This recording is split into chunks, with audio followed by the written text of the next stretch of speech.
Next, we're going to show you how to connect the Yamaha RM1X to the Behringer 2442 FX.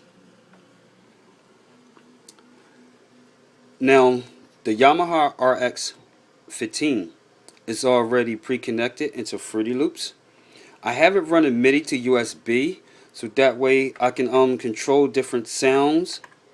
You know, I can add in different sounds. I can also pan it, change the accent level. I can also record and sample and reroute back into the program. But the whole focus is the productivity of what we're doing. So we're going to focus more on the Yamaha RM1X. And what we're going to do is actually take this machine and run it straight into the board, like I said. Now, this has the capability of MIDI in and out, but instead of running it that way, I'm going to run it through double mail and run it straight into the board. Now, also, my Alexis also has a sustain output, and it also do MIDI out, USB and standard MIDI, or USB to MIDI. But we're going to focus more on, more of simpler tools to use, because a lot of people don't have USB to MIDI or XLR to XLR or XLR to USB or etc. So I'm showing you different ways. It's still gear. Let me turn this off for a minute. I forgot that she's on. She's always on.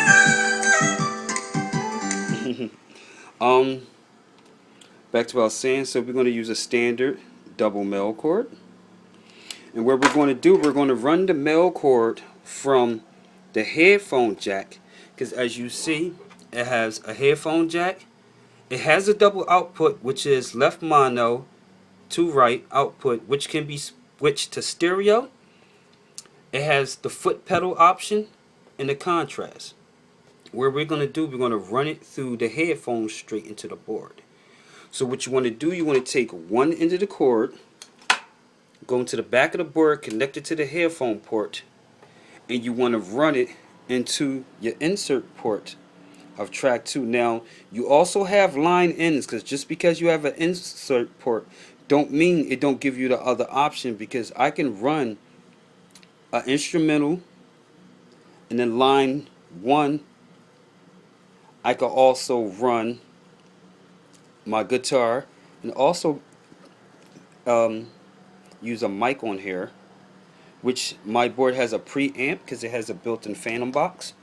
So, and I can also change the quality of it. It's like a lot of different sounds. But anyway, I can run multiple instruments into one track simultaneously.